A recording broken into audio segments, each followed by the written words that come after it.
Salve Maria, hoje 7 de outubro de 2020, memória de Nossa Senhora do Rosário.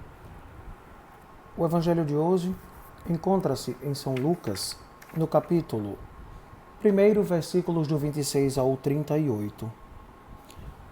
Do Evangelho segundo Lucas. Naquele tempo, o anjo Gabriel foi enviado por Deus a uma cidade da Galiléia chamada Nazaré, a uma virgem prometida em casamento, a um homem chamado José. Ele era descendente de Davi e o nome da virgem era Maria. O anjo entrou onde ela estava e disse: Alegra-te, cheia de graça, o Senhor está contigo. Maria ficou perturbada com estas palavras e começou a pensar qual seria o significado da saudação. O anjo então disse-lhe: Não tenhas medo, Maria, porque encontrastes graça diante de Deus. Eis que conceberás e darás à luz um filho, a quem porás o nome de Jesus. Ele será grande e será chamado Filho do Altíssimo, e o Senhor Deus lhe dará o trono do seu pai Davi. Ele reinará para sempre sobre os descendentes de Jacó, e o seu reino não terá fim. Maria perguntou ao anjo: Como acontecerá isso, se eu não conheço homem algum? O anjo respondeu: O Espírito virá sobre ti e o poder do Altíssimo te cobrirá com sua sombra. Por isso o menino que vai nascer será chamado Santo, Filho de Deus.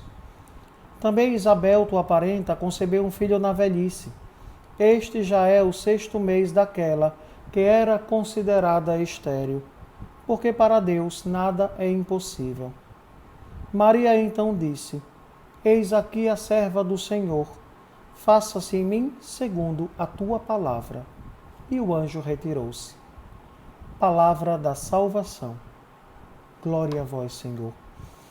Meus caríssimos irmãos e irmãs, o Evangelho de hoje, próprio da memória de Nossa Senhora do Rosário, nos leva a refletir esta vocação belíssima da Virgem Santíssima Mãe de Deus, onde nós nos deparamos com o anjo enviado por Deus, o anjo Gabriel, que é enviado por Deus a uma virgem prometida em casamento.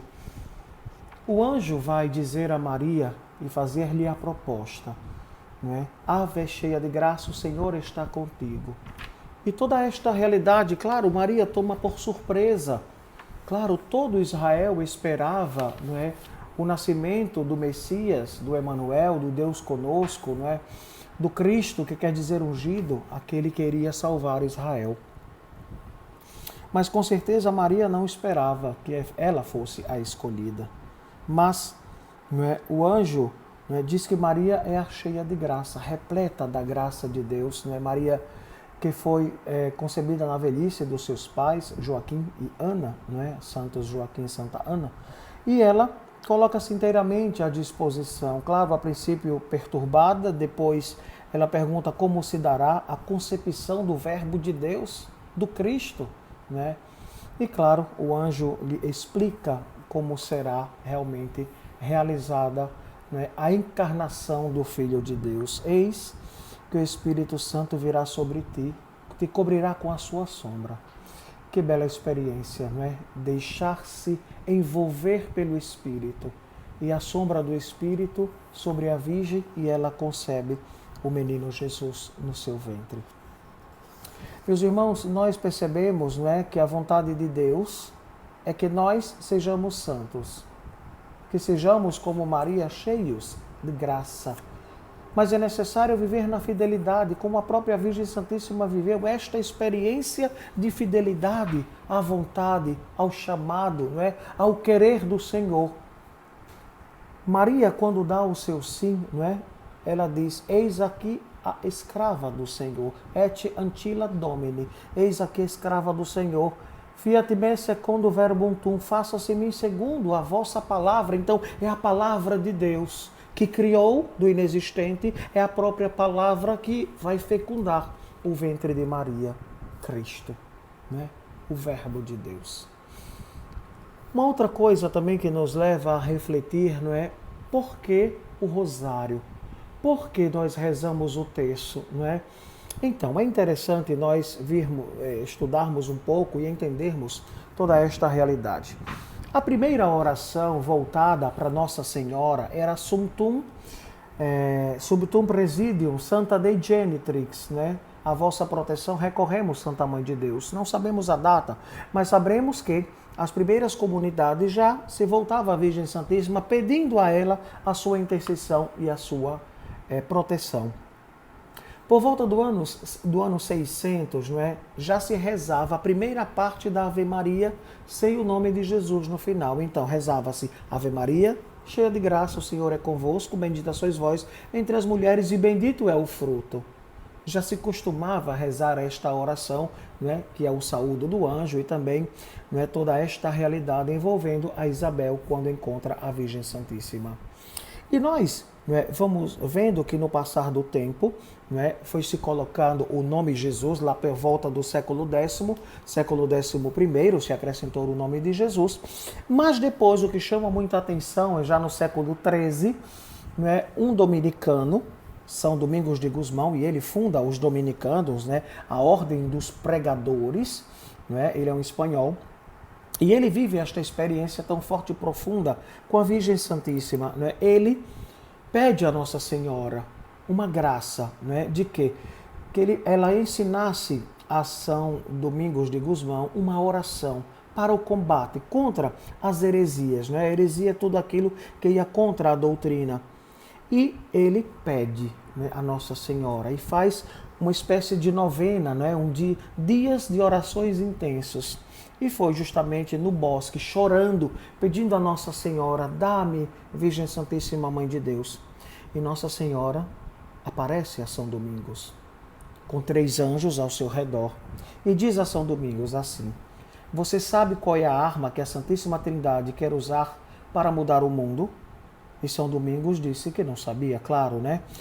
Quero que saiba que neste tipo de guerra a arma sempre foi o saltério angélico. Palavras do arcanjo a Nossa Senhora, né? A saudação do anjo a Maria, que é a pedra fundamental do Novo Testamento, porque você quer converter estas almas endurecidas e ganhá-las para Deus, difunda o meu saltério, ou seja, difunda a oração da Ave Maria. E então, né, Nossa Senhora mostrou a São Domingos de Gusmão, e com certeza você já deve ter visto essa imagem de Nossa Senhora do Rosário. Ela entrega a São Domingos um rosário, 50 contas, né, as continhas para rezar 50 Ave Marias. Então, é esta realidade, a Virgem Santíssima, né, vem em auxílio e com certeza, através da oração, né, ele combate esta heresia e com certeza as pessoas entendem todo o mistério envolvendo o nosso Senhor, não é? E claro, depois se costumou rezar, não é, 150 Ave Marias, né, utilizando-se com certeza deste mesmo próprio terço, que a gente chama, né, rosário, né, 150 Ave Marias. Por quê? Porque o saltério, né, os salmos, são 150.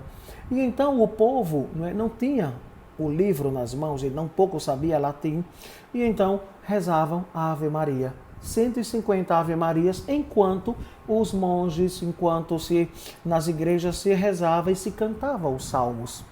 E então foi levando, né, no decorrer do tempo, toda esta realidade que hoje nós contemplamos através dos mistérios gozosos, através dos mistérios dolorosos, através dos mistérios gloriosos, e que depois São João Paulo II, quando o Papa, coloca para nós a experiência dos mistérios da luz. E então, a Igreja estrutura, esta realidade da oração. É interessante notarmos, que um santo, escreveu esta realidade, dizendo da importância de rezar o terço. Não é simplesmente degustar de cada Ave Maria, mas o mais importante, claro, é a nossa oração, o nosso contato para com Deus e, acima de tudo, a contemplação do mistério. Claro que depois vai acrescentado em cada dezena de Ave Marias um Pai Nosso, e nós meditamos quem? O Cristo. Todo o mistério da nossa salvação. Então, desde o anúncio até nós nos deparamos com o último mistério da luz, que nos fala da instituição da Santíssima Eucaristia. Então, nós contemplamos todo o mistério do Cristo, contemplando, rezando, meditando o Pai Nosso e a Ave Maria. E assim a gente vai encaminhando para o céu. Então, caríssimos, peçamos por intercessão da Virgem Santíssima, a Mãe do Rosário, que ela nos ajude cada dia mais a rezar o Santo Terço, o Santo Rosário em família. A família que reza unida permanece sempre unida e permanecerá porque Deus abençoa, porque tem a presença de Nossa Senhora e dos anjos. Peça à Virgem Santíssima que interceda pela sua família, para que todos unidos possam rezar o Santo Terço. Pai de misericórdia, te pedimos a tua graça e a tua bênção sobre estes vossos filhos, que o Espírito Santo possa conduzi-los, que São Miguel Arcanjo possa livrar de toda e qualquer cilada do inimigo, e a Virgem do Rosário seja a companheira de caminhada por Cristo nosso Senhor. Amém. E abençoe-vos o Deus Todo-Poderoso, que é Pai, Filho e Espírito Santo. Amém.